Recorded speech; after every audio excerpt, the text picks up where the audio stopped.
आज की कहानी है लोमड़ी, शेर और हिरण की कहानी। एक जंगल में एक लोमड़ी रहती थी। उसकी जंगल में ही रहने वाले एक खूबसूरत हिरण से दोस्ती थी। दोनों अक्सर साथ समय बिताया करते थे। वे बातें करते, खेलते और ढेर सारी मस्ती करते। हिरण को लोमड़ी की दोस्ती पर बड़ा भरोसा था, इसलिए उसके मांसाहारी होने पर उसने उससे दोस्ती की थी। जंगल के अन्य जानवर उसे लोमड़ी से दूर रहने की सलाह देते, लेकिन उसे भरोसा था कि दोस्ती की खातिर लोमड़ी उसे कभी नुकसान नहीं पहुंचाएगी। एक दिन एक बूढ़ा शेर जंगल में आया। शिकार की तलाश करते हुए वह नदी किनारे पहुंचा। वहां नदी के दूसरे किनारे पर उसे हिरण नजर आया, जो लोमड़ी के साथ खेल रहा था।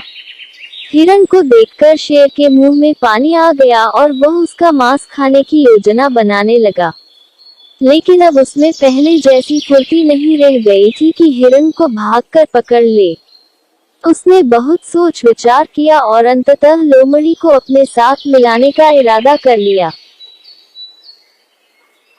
अगले दिन उसने लोमड़ी को अपने पास बुलाया और उससे कहा, लोमड़ी, क्या तुम मेरी सहायक बनोगी? तुम्हारा काम होगा जंगल के जानवरों को फुसलाकर मेरे पास लाना। पास आते ही मैं उनका शिकार कर लूंगा और हम दोनों आधा आधा मांस बांट लेंगे। लोमड़ी ने शेर का प्रस्ताव स्वीकार कर लिया। अगले दिन से उसे काम शुरू करना था। रात भर वह सोचती रही कि सबसे पहले किस जानवर को फुसलाकर शेर के पास ले जाऊं। किसी भी जानवर को फुसलाना आसान नहीं था। वैसे भी जंगल के जानवर उसे धूर्त समझते थे। उसने सोचा, क्यों न हिरण से ही शुरुआत की जाए, उसे फुसलाना आसान है। अगले दिन वह हिरण के पास गई और उसे फुसलाकर शेर की गुफा में ले आई। शेर ने झपट्टा मारकर हिरण को दबोचा और उसे मारकर उसका पूरा मांस खा लिया। लोमड़ी खड़ी देखती रह गई। बाद में उसने शेर से शिकायत की, तुमने वादा किया था कि आधा मांस तुम मुझे दोगे, लेकिन तुम पूरा मांस खा गए। तुमने मेरा भरोसा तोड़ा है। शेर उसे झपटते हुए बोला, पहले अपने गिरेबान में झांक कर देख। क्या तूने अपने दोस्त का भरोसा नहीं तोड़ा और उसे मेरा शिकार बनाकर मेरे पास नहीं लाई? भरोसे की नसीहत तब देना जब तू खुद भरोसेमंद हो। अब चल भाग यहाँ से। जो अपने दोस्त की न हुई, वह मेरी क्या होगी? लोमड़ी मुंह लटकाकर वापस चली आई। उसे उसकी करनी का फल मिल गया। सीख, लोमड़ी, शेर और हिरण की कहानी का मॉरल, कभी किसी का भरोसा नहीं तोड़ना चाहिए। भरोसा तोड़ने वाले पर कोई भरोसा नहीं करता।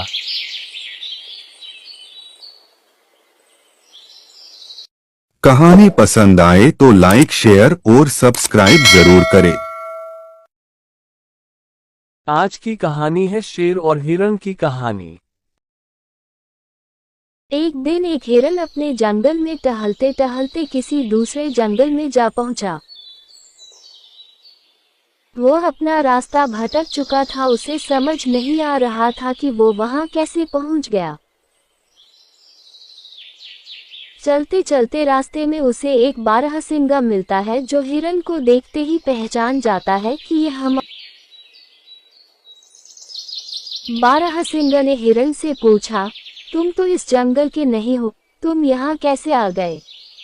तभी हिरण ने उसे बताया, हाँ भाई, मैं अपने जंगल का रास्ता भटक गया हूँ, पता नहीं यहाँ कैसे आ गया, वापस जाने का रास्ता ढूंढ रहा हूँ। तभी बारहसिंगा ने उसे बताया, अच्छा होगा अगर तुम जल्दी अपने जंगल वापस लौट जाओगे, क्योंकि इस जंगल में बहुत जंगली जानवर है जो दूसरों को मारकर खा जाते हैं। अगर तुम्हें किसी ने देख किया तो मुसीबत में फंस जाओगे।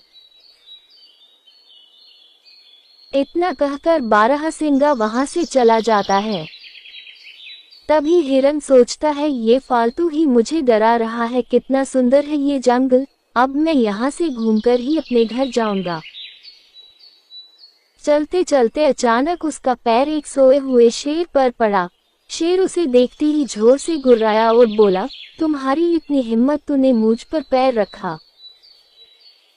हिरन बेचारा डर के मारे अपनी जान बचाकर तेजी से भागने लगा। तभी शेर भी उसका पीछा करने लगता है। भागते भागते हिरन अपने जंगल के रास्ते पर जाने लगाता है, लेकिन फिर भी हिरन खुद को उस शेर से बचा नहीं पाता और शेर उसे मारकर खा जाता है। अब शेर को नए जंगल का रास्ता मालूम हो चुका था। शेर ने आगे जाकर देख तो वहां बहुत सारे हिरन थे। शेर का मन लालच में आ गया। एक एक करके उसने हिरन को खाना शुरू कर दिया। इससे जंगल के सारे हिरन अब असुरक्षित और डर हुए थे। तभी उनके सरदार ने कहा, हमें कुछ करना होगा, नहीं तो शेर सबको खा जाएगा। उसमें से एक छोटा हिरन बोलता है, सरदार, मुझे लगाता है हमें 15 दिनों तक झाड़ियों में छुप जाना चाहिए। हम सब 21 दिनों तक भूखे रह सकते हैं, लेकिन मैंने सुना है शेर केवल 15 दिनों तक ही भूखा रह सकता है। अगर हम छुप जाएंगे, ये हमें न पाकर यहाँ से चला जाएगा। सभी ने उस बच्चे की बात मानकर 15 दिनों तक झाड़ियों में छुपे रहते हैं। जब शेर को कोई भी हिरन नहीं मिलता है, वह अपने जंगल वापस लौट जाता है। सारे हिरन उस छोटे से हिरन की तारीफ करते हुए बोलते हैं, क्या बात है, तुम्हारा सुझाव बहुत अच्छा था, तुमने तो हम सबको बचा लिया। कहानी से सीख। इस कहानी से हमें ये सीख मिलती है कि समझदार कोई भी हो सकता है, चाहे वो छोटा हो या बड़ा।